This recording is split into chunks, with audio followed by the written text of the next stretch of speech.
আজকের রিডিংয়ে অনেকগুলো কথা বলতে হবে। এক তো এপ্রিল মাসের শুরু, এপ্রিল মাসের নতুন রিডিং আপনারা পাবেন। তার সাথে, সাথে আরও যেটা বলার সেটা হচ্ছে পূর্ণিমা, পিঙ্ক মুন। পূর্ণিমার রেশ এখনো কাটেনি, পূর্ণিমা রয়েছে, তার সাথে হনুমান জয়ন্তী।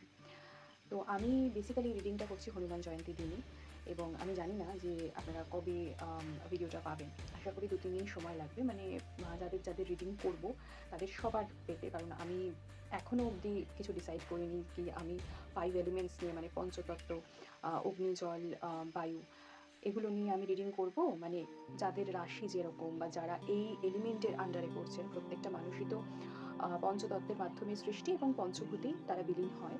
তো সেই 5 এলিমেন্টসকে নিয়ে কি আমি এপ্রিল মাসের রিডিংটা করব নাকি নাম্বারস নিয়ে করব, তাদের ডেট অফ বার্থ নিয়ে?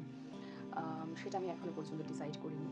তো এখন আমি যে বসনটা পড়ে রয়েছি সেটা হচ্ছে ভীষণই পাওয়ারফুল একটি বৌদ্ধতান্ত্রিক প্রসেস। এই শব্দটা উল্লেখ করলাম মানে এমন নয় যে আম মানে অন্যরকম কিছু ভাবার ব্যাপার নেই। তন্ত্র মানে আমাদের দেহ। আমরা যে মানে বায়োলজিতেও যদি আমরা পড়ি তাহলে আমরা দেখি যে বায়োলজির বাংলা শব্দের মধ্যেও কিন্তু আমাদের যে ধরুন স্নায়ু বা নার্ভ রয়েছে। আমরা যদি বলি তাহলে সেটা হচ্ছে স্নায়ুতন্ত্র। আমরা যদি বলি রেচনের কাজ কারবার, যে আমাদের ইউরিনেশন হয় সেই পদ্ধতিটা যদি আমরা পড়াশোনা করি বইয়ের পাতায়, তাহলে বাংলাতে পড়লে কিন্তু যে তন্ত্র এর জন্য গুরুত্বপূর্ণ সেটি হচ্ছে রেচনতন্ত্র। তো তন্ত্র আমাদের সাথে কিন্তু মিলেমিশে রয়েছে, তার কারণ দেহ মানেই, শরীর মানেই হচ্ছে তন্ত্র। তো আমাদের শরীরের positive energy, life force energy বাড়ানোর জন্যই কিন্তু এই লামাফেরা প্রসেসটি। তো এটি একটি বৌদ্ধতান্ত্রিক প্রসেস ঠিকই, কিন্তু তার মানে এই নয় যে এর সাথে কোনো ধরনের কোনো আম এমন কোনো আ এফেক্ট আপনারা পাবেন বা বা আপনারা করতে গিয়ে এমন কিছু আ কিট বা অনুশীলন সামগ্রী এমন লাগবে যেটা আপনার ধরা-ছোঁয়ার বাইরে হবে। বা এমনও না যে বনে বাদারে গিয়ে আপনাকে কোনো সাধনার পথে যেতে হবে। সাধনা এমন একটি পদ্ধতি যেটা কিন্তু কিছু, কিছু পদ্ধতি অবশ্যই রয়েছে। সেটা গার্হস্থ্য জীবন মেইনটেইন করেও সম্ভব, সাংসারিক জীবনেও সেটা সম্ভব। আমরা যেমন আমাদের বাড়িতে ছোটখাটো মন্দির রাখি, যারা মূর্তি পুজোয় বিশ্বাসী। যারা বিশ্বাসী নয় তারা হয়তো আম নিজের ওপরই বিশ্বাস রাখে, আত্মবিশ্বাস। হয়তো মূর্তি পুজোয় বিশ্বাসী নয় বা অনেক ধর্মের, বিভিন্ন ধর্মের বিভিন্ন রকম প্রথা রয়েছে। আল্টিমেট সবটুকুই যে যাই মানুক না কেন, এইটুকুই যে আমার ঊর্ধ্বে কোনো ডেফিনিটলি ইউনিভার্সাল এনার্জি রয়েছে। ইউনিভার্সকে আমরা আম মানে কখনোই এখানে কোনো দ্বিপক্ষ নেই যে আ ইউনিভার্স নেই। ঠিক আছে? বা আর্থ নেই, ওয়ার্ল্ড নেই। এটা কোনো দ্বিমত এক্ষেত্রে নেই। তো ডেফিনিটলি আমাদের ঊর্ধ্বে কিছু আছে, কিছু এনার্জি রয়েছে, সেটা কিন্তু আমরা সবাই জানি। এবং যারা মানেন যে না আমিই সর্বে সর্বা, তারাও ঠিকই মানেন। কারণ আপনার জীবনে আপনিই ক্রিয়েটর এবং আপনার জীবনে আপনিই সংহারক। তো আপনি কি ভাববেন না ভাববেন সম্পূর্ণ আপনার উপর ডিপেন্ড করছে। এখানে কোনো জোর জবরদস্তি নই। আমি ভীষণই বাস্তবিক কথাবার্তা বলি। কারোর পছন্দ হয়, হয়তো অনেকের পছন্দ হয় না, সেটাও আমি জানি না ঠিক। কারণ মুখের সামনে তো সেভাবে কেউ বলতে আসে না। বাট ঠিক আছে। আ আমি যেটা বলার সেটা বলছি যে এই পদ্ধতিটির কথা আমি কেন বলছি, আজকে পূর্ণিমার রেশ এখনো কাটেনি। পূর্ণিমার দিন এই পদ্ধতিটি প্রয়োগ করলে তার গুণ বহুগুণ বেড়ে যায়। ঠিক আছে? এবং প্রতিদিন যদি এই ৫ মিনিট সময় কেউ অতিবাহিত করে, প্রথম কথা শিখতে একটু সময় লাগবে। আমি যেরকম ওয়ার্কশপ কন্ডাক্ট করি, অনলাইনে শেখাই, অফলাইনেও শেখাই। মেক্সিমামটা অনলাইনেই চলে। কারণ আমার আম এদিক ওদিক লোকেশন চেঞ্জ হতে থাকে। আজকে এখানে তো কালকে ওখানে। সেজন্য আমি সেভাবে কোনো পার্টিকুলার আমি মা মানে একদম স্পেসিফিক চেম্বার আমার যেহেতু নেই, সেই কারণে আমি মেক্সিমামটা অনলাইনেই শেখাই। তো সেক্ষেত্রে যেটা বলার সেটা হচ্ছে যে আপনারা যদি শিখে এটি প্র্যাকটিস করতে পারেন তাহলে কি হবে, কি বেনিফিটস পাবেন? যদিও এর ভিডিও আগেও রয়েছে, ভবিষ্যতেও আসবে। আপনারা সেগুলো দেখে নিতে পারেন। যদি আমার সাথে WhatsApp এ কনট্যাক্ট করেন তাহলে সেখানে আমি সমস্ত ডিটেইলস যেগুলো ওয়ার্কশপের আগে বলা, মানে লাইক অ্যাজ ইন্ট্রোডাকশন বলা পসিবল, সেগুলো আমি বলে দেব যে কি, কেন, কি জন্য করবেন বা কি বেনিফিটস পাবেন। তো বেসিক্যালি এটুকুই বলব একটা ছোট্ট উদাহরণ দিয়ে, যে আমরা যে অ্যান্ড্রয়েড ফোন ইউজ করি, আপনারাও হয়তো ফোনেই দেখছেন বা কেউ ল্যাপটপে দেখছেন। যদি ল্যাপটপেও দেখে থাকেন, তার একটা পার্টিকুলার চার্জার থাকে, ব্যাটারি থাকে, অ্যাডাপ্টার থাকে, যাই হোক না কেন। বেসিক্যালি কি, যে তাকে চার্জ করতে হবে। এবং মোবাইলেও যদি আপনি দেখছেন যে আপনি অ্যান্ড্রয়েড ইউজ করুন বা আইফোন, সেখানেও আপনাকে কিন্তু প্রতিদিনই চার্জ করতে হয়, বা যারা খুব কম ইউজ করছেন তাদের হয়তো ৩ দিনেও চলে যাচ্ছে। কিন্তু চার্জ করতে হয়। ঠিক আছে? কারণ আমরা যত বেশি খরচা করব, তত বেশি আমাদের প্রয়োজন। আয়ের থেকে ব্যয় যদি বেশি হয় তাহলে তো সঞ্চয় কিছু থাকে না। তো ওই যে ব্যাটারি স্টোরেজটা ঠিক ঐরকমই। যে আমরা ব্যাটারি চার্জে দিলাম, ব্যাটারি চার্জড হয়ে গেল। তারপরে সে তার সমস্ত কাজকর্ম করছে। তারপরে যখন সে ডিসচার্জ হতে শুরু করল, ধীরে, ধীরে কমতে থাকে। খুব স্বাভাবিক ব্যাপার যে 100% চার্জ থাকলেও সেটা কিন্তু ধীরে, ধীরে 98, 95, 75, 60, 50, 40, 20 20 যখন মোটামুটি হয় তখনই আমরা আবার একটু নড়ে বসি, এবার চার্জ দিতে হবে, বেশিক্ষণ চলবে না। তো ঠিক সেরকমভাবেই আমাদের যে লাইফ ফোর্স এনার্জি রয়েছে, আমাদের যে এনার্জিটা রয়েছে, যেই এনার্জি, যেই ভাইটাল এনার্জিটার জন্য আমরা সমস্ত কাজকর্ম করতে পারছি, এবং সেই কাজকর্মগুলো কিন্তু শুধুমাত্র শারীরিক যে কাজকর্ম তা নয়, মানসিক কাজকর্ম এবং আত্মিক কাজকর্ম। তার কারণ কি? মানসিক মানে মন, মনের কাজকর্ম, মনের কাজকর্ম মানে মনের চিন্তাভাবনা। ঠিক আছে? এটা করব, ওটা করব, দূরদৃষ্টিতা ধরুন বা কিছু আমি ভাবছি এটা করতে হবে। তো প্রথমেই থট প্রসেস। তো থটটা তো আগে আসেই হচ্ছে আমাদের ব্রেইন, আমাদের মাইন্ড, এই সব কিছু মিলিয়ে। তো সুতরাং দেহের কাজ পরে, আগে মনের কাজ। মনে আমরা চিন্তা ভাবনা করি, তারপর আমরা অ্যাকশন নিই। তো শরীরের কাজটা পরে। তো সেই মনের ভারসাম্য ঠিক রাখাটাও কিন্তু ভীষণভাবে প্রয়োজন। তো এই ধরনের স্পিরিচুয়াল হিলিং পদ্ধতি আপনারা যদি ইউজ করছেন, তাহলে ডে টু ডে লাইফের আপনার যে মানসিক, শারীরিক যে শ্রমের ক্ষয় হচ্ছে, মানে শ্রমের জন্য এনার্জির ক্ষয় হচ্ছে বলা বাহুল্য, তো সেই এনার্জিটা কিন্তু আবার রিকভার হয়ে যায়। এবার অনেকে যাদের স্লিপ সাইকেল ঠিকঠাক থাকে, ম্যাক্সিমাম এখনকার দিনে কারোরই স্লিপ সাইকেল ঠিকঠাক নেই। ঠিক আছে? অনিদ্রাজনিত সমস্যাতে প্রায় সবাই ভুগছেন। মাথায় বেশি টেনশন থাকলে নিদ্রা আসে না। এবার স্লিপেরও বিভিন্ন রকম ভাগ রয়েছে। তো যেটা বলি, কারণ স্লিপ নিয়ে এখন ফিজিওলজি বলতে গেলে সবার মাথায় ঢুকবে না। আর বেসিক্যালি সবার মাথায় আমি ঢোকাতে চাইছিও না। আমি যেটা বলতে চাইছি পার্টিকুলারলি, আমি সেই জায়গাতে ফিরে আসি যে চিন্তা ভাবনা সবকিছুই থাকবে। তারপরে অ্যাকশন হবে। অ্যাকশনের জন্য আমাদের ফিজিক্যাল ফোর্সের মানে ইম্পর্টেন্স ভীষণভাবে রয়েছে, এবং মেন্টাল বডি ঠিক রাখার জন্য কিন্তু আমাদের মেডিটেশন বা এরকম ধরনের কোনো পদ্ধতি ইউজ করা ভীষণভাবে প্রয়োজন, যেটা সাইমালটেনিয়াসলি আমাদের মেন্টাল বডি, ফিজিক্যাল বডি এবং আমাদের সোল, এটাকেও কিন্তু পিউরিটির দিকে নিয়ে যায়। আমাদের ভাইব্রেশন হাই করে দেয়, আমাদের এনার্জিকে হাই করে দেয়, পজিটিভ লাইফ ফোর্স এনার্জিকে অনেক বেশি অ্যাম্প্লিফাই করে।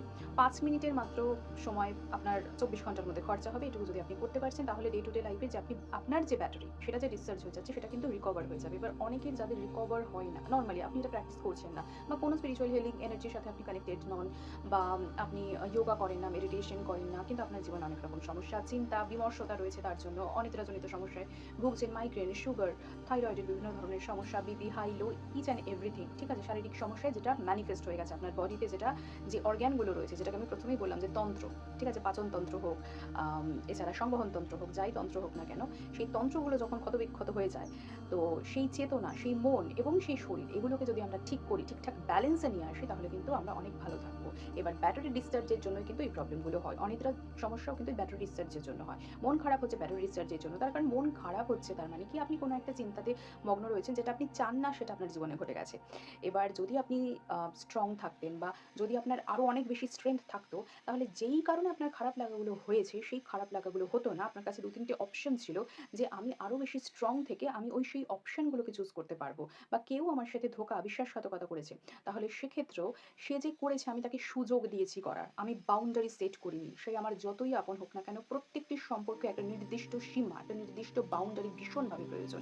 স্বামী, সন্তান, স্ত্রী, বাবা, মা, যেই হোক না কেন, সেগুলো যদি, সেই বাউন্ডারিগুলো যদি আমরা ক্রিয়েট না করি, তাহলে কিন্তু আমাদের জীবনে অন্য লোক এসে দুঃখ দিয়েই যাবে। এবার অন্য লোক মানে আমার নিজের সত্তা থেকে যে আলাদা। হতে পারে যে সে আমার ব্লাড লাইনের মধ্যে পড়ছে, হতে পারে যার সাথে আমার আত্মার সম্পর্ক, সে আমার সোলমেট, সে আমার টুইন ফ্লেম। কিন্তু তবুও সে আপনাকে দুঃখ দিতে পারে যদি আপনি বাউন্ডারি সেট না করেন।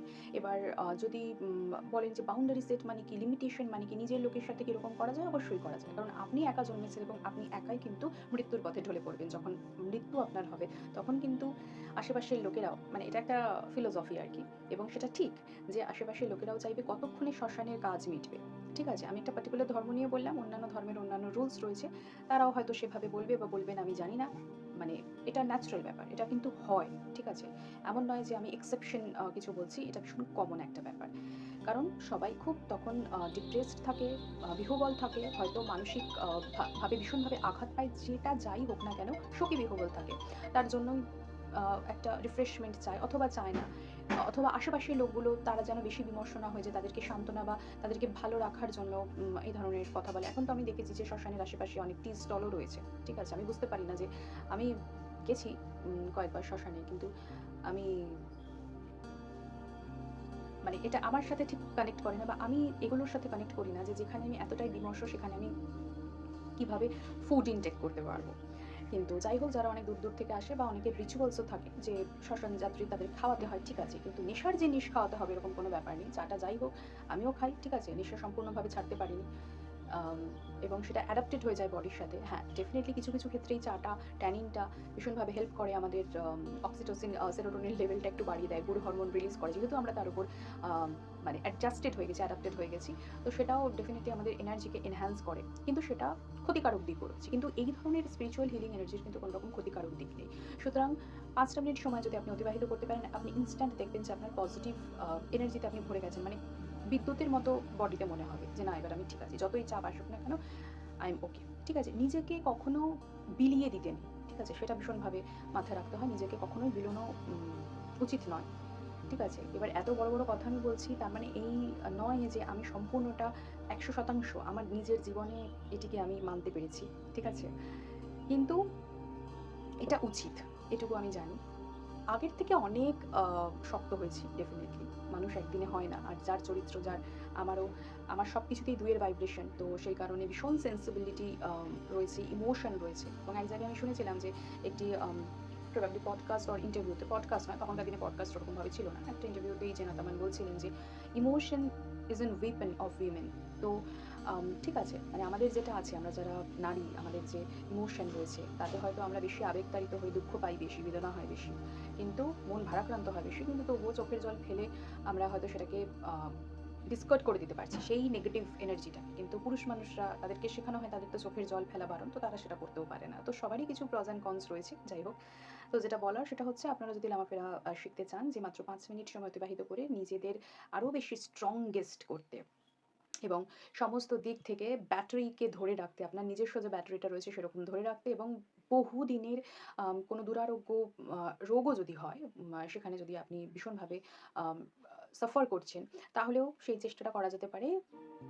মিনিমাম ২১ দিন প্র্যাকটিসের পর থেকে কিন্তু সেই ধরনের এনার্জি গুলো কেটে যায়। একদম খুব না, like 4th stage, 3rd stage হয়ে রয়েছে, বা খুব খারাপ কন্ডিশন হয়ে রয়েছে যে আর কোনো সময় নেই আপনার হাতে। যদিও একেবারে মৃত্যুর কথা বলব না, কারণ হিলিং বা স্পিরিচুয়ালিটি এটাই কিন্তু বলে যে আপনি এসেছেন শুধুমাত্র আপনার জীবনের কতগুলো অবজেক্টিভকে পূরণ করতে। আপনার সোল জানে জন্মের আগে যে আপনি এই গর্ভে জন্মাচ্ছেন, এই পরিবারে জন্মাবেন, এই জিনিসগুলো আপনাকে করতে হবে, এই আপনার পারপাস। কিন্তু আপনি জন্মে সবকিছু ভুলে যান। এবং তারপরে যখন আমাদের নিজের ইচ্ছামতো হয় না যখন কোনো কিছু, তখনই আমরা আ মানে দুঃখ পাই।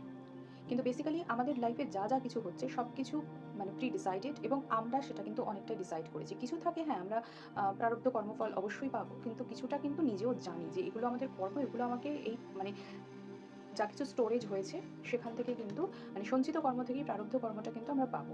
এবার আমাদের চিন্তাভাবনা মানে এই বর্তমান জীবনে সেগুলোর মাধ্যমে আমরা প্রারব্ধ কর্মকে কিছুটা হিল করতে পারি, এবং এই হিলিং পদ্ধতির মাধ্যমে আমাদের যখন আত্মার আরো পরিমাণে বিকাশ হয়, বা আমাদের মানসিক যে চিন্তাভাবনা তার যখন উন্নতি হয়, আমরা যখন আমাদের লাইফ থেকে অনেক নেগেটিভিটি রিলিজ করতে থাকি, আমাদের ব্লকেজ ক্লিয়ার হতে থাকে, তখন কিন্তু সাফারিংসটা যেটা সেটা কিন্তু কমে যায়। ঠিক আছে? এবং আমরা কিন্তু মানে ডে টু ডে লাইফে অনেক বেশি হিল হতে থাকি। অনেক বেশি সমস্যার সমাধান আমরা করতে পারি। এক নিমেষে করতে পারি। হয়তো ১০ বছর আগে যেমন ছিলাম, ১০ বছর পরে সেরকম আর থাকবো না। তো প্রত্যেকটা জিনিসই কিন্তু সাধনা, আর এটি তো চরম সাধনার বিষয়। সুতরাং ৫ মিনিট আপনাকে প্র্যাকটিস করতে হবে ঠিকই, কিন্তু ৫ মিনিট আম যদি করতে থাকেন, তাহলে একটা পার্টিকুলার সময় পর সেটা কিন্তু আপনার সিদ্ধিকরণও হয়ে যাবে। ঠিক আছে? এবং সিদ্ধিকরণ হয়ে গেলে আপনি ১ম দিন যেভাবে শিখেছেন, অ্যাটিউনমেন্ট হবে, এনার্জি প্লেসমেন্ট হবে, দীক্ষা হবে।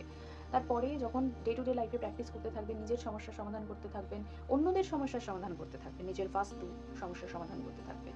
নিজের জীবনের চাকরি, ব্যবসা, বাধা বিপত্তি যা কিছু আছে সেগুলোর সমস্যার সমাধান করতে পারবে। আর্থিক অবস্থার উন্নতি ঘটাতে পারবে। নিজের সন্তান, স্বামী, স্ত্রী, আ নিজের ব্যক্তিগত জীবনে সকল সমস্যার সমাধান করতে পারবেন। উইশ ম্যানিফেস্ট করতে পারবেন। মানে ইচ্ছে পূরণ করতে পারবেন। তখন দেখবেন যে এটি ম্যাজিকের মতো কিভাবে কাজ করে। ঠিক আছে? So it is one kind of definitely white magic.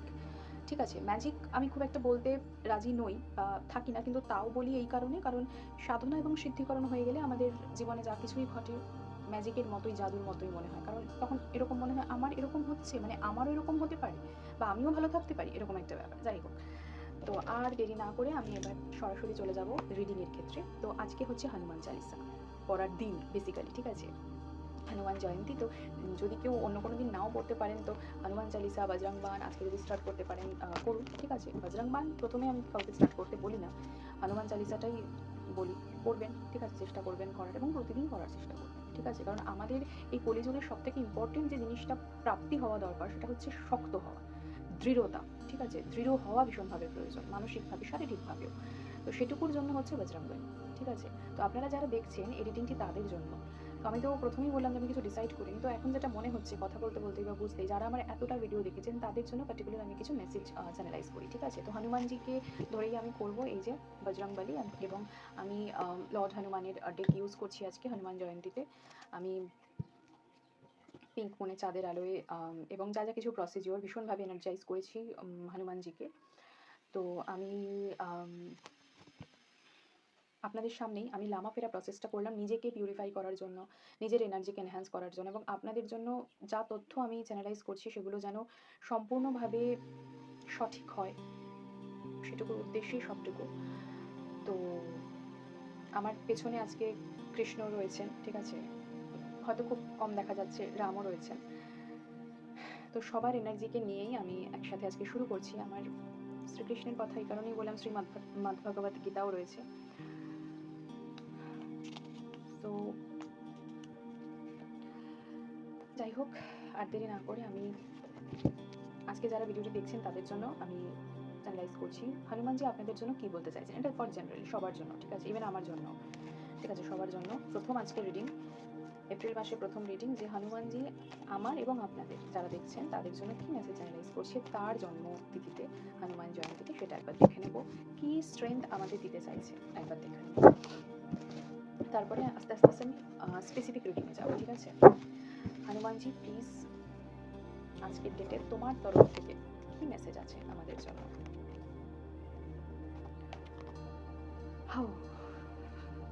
ধৈর্য রাখতে বলা হচ্ছে, ঠিক আছে? সো যাই ঘটুক না কেন জীবনে, অসুবিধা যদি কিছু থাকছে তাহলে অবশ্যই ধৈর্য রাখতে হবে। যেরকম মাতা সীতাকে খোঁজার জন্য, মাতা সীতাও আমার কাছে এই পাশে রয়েছে, আমি এই ওয়ালে রয়েছে, আমি দেখাতে পারছি না এই মুহূর্তে, কিন্তু তার ছবিটা যেটা রয়েছে সেটা হচ্ছে যে অশোক বাটিকাতে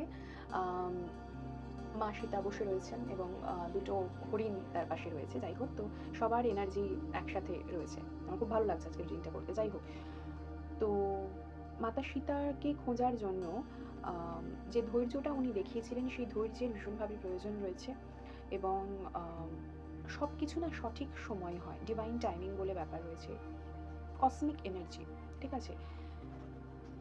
আমরা যতই বলি যে আমরা কোষ দিয়ে তৈরি, আমাদের দেহ মন সব আলাদা, কিন্তু আমরা ওই সব কিছুর মিশ্রণ, মানে সেই ইলেকট্রন প্রোটন জ্বর জীব সব একই, ঠিক আছে? তো সেই জায়গা থেকে একটা নির্দিষ্ট সময় ভীষণভাবে প্রয়োজন, সেই সময়তেই কিন্তু সব কিছু হবে, সব কিছুই আগে থেকে কিন্তু ভাবনা চিন্তা করা, ঠিক আছে? আজকে আমিও যে রিডিং করব আপনাদের জন্য সেটা হয়তো কোথাও আমার মানে আমার লাইফের সেই ম্যানুস্ক্রিপ্টে হয়তো লেখা আছে যে আজকের ডেটে আমি এই কথাগুলো বলবো আপনাদেরকে। আচ্ছা, যখনই মনে হবে জীবনে কোনো সমস্যা রয়েছে, যখনই মনে হবে যে এটা আমার পরীক্ষা, মানে আমি নিজেও এখন একটা পার্টিকুলার আমার ব্যক্তিগত বিষয় একটুখানি মেবি মে নট বি একটু কনফিউশন মোডে রয়েছি, তো এটা আমার জন্য মেসেজ এবং আপনাদের প্রত্যেকের জন্যই এটা, যে যখনই নিজের জীবনে টেস্টিং পিরিয়ড চলবে তখন রাম রাম নামটি অবশ্যই নিতে, ঠিক আছে? আচ্ছা, এবার যেটা হয়, কারণ আমার বিভিন্ন ধর্মের মানুষই তো আমার সাথে কানেক্টেড এবং তারা দেখেনও এবং আমার সাথে কানেক্ট করেন, তো সেক্ষেত্রেও আমি মানে আলাদা কোনো ধর্ম, মানে আমি না আধ্যাত্মিকতায় বিশ্বাসী, ঠিক আছে? আমার কাছে, আমি নিজে হিন্দু, আমার কাছে হিন্দু ধর্ম মানে এক সনাতন ধর্ম মানে একটা ডিসিপ্লিন, ঠিক আছে? একটা ডিসিপ্লিনের লাইফ, সেটা লিড করতেই হবে, ঠিক আছে? এবার অন্যান্য ধর্মেরও যা যা কিছু নিয়ম রয়েছে, হিলিং প্রসেসে কিন্তু সেই ধরনের নিয়মও কিছু অ্যাপ্লাই করতে হয়, মানে সব কিছু মিলিয়েই কিন্তু সৃষ্টি, এবং এখানে যা যা কিছু সৃষ্টি হচ্ছে সেগুলো সব কিছুই প্রিডেস্টিনেট, সেগুলো হওয়ারই ছিল, তাই হচ্ছে। তো আমি সেই জন্য বললাম যে যারা অন্য ধর্মে তারাও কিন্তু এই নামটি নিতে পারেন যদি মনে করেন, যদি আপনার আত্মা, আপনার বিবেক, আপনার বুদ্ধি, আপনার মন চায় তবেই নেবেন, আর যদি মনে হয় যে না, রিজিডিটি যদি লাইফে থাকছে, মনে থাকছে, তাহলে ডেফিনেটলি ডিসকার্ড করে দেবেন আমার কথা। আচ্ছা, আর এই কথাটা আমি বললাম এই কারণে, কারণ অনেকের মনে হতে পারে তাহলে কি এই ধর্মের বা হিন্দু সনাতন ধর্মের লোকেরা অন্য ধর্মেরটা করবে, আমি হিন্দু ধর্মের সনাতন ধর্মের, কিন্তু হিলিং প্রসেস বা এই লাইনে যারা আছে তাদের সব কিছুকে নিয়েই কিন্তু কাজ করতে হয়, সব ধর্মের কিছু সিম্বল থাকে, কিছু স্যাক্রেড জিওমেট্রিক্যাল সিম্বল থাকে, সেই সিম্বল নিয়ে কাজ করতে হয়। ইভেন এই লামা পেরাতেও, এই যে লামা পেরার কথাটা আমি বললাম, এই লামা পেরাতেও হিন্দু ধর্মের কিছু জিওমেট্রিক্যাল সিম্বল যেটা আমরা পূজা অর্চনায় ব্যবহার করি সেটাও করতে, আমি খুব বেশি বলবো না, কিন্তু অন্য ধর্মেরও কিন্তু বেশ কিছু সিম্বল আমাদের একই সাথে ইউজ করতে হয়। যাই হোক, তো আল্টিমেটলি রাম, রাম করবেন টেস্টিং পিরিয়ডে, ধৈর্য রাখবেন এবং উইন, উইন সিচুয়েশন ডেফিনিটলি হবে। উইন, উইন সিচুয়েশন ডেফিনিটলি হবে। ঠিক আছে? এটা খুব বড় মেসেজ।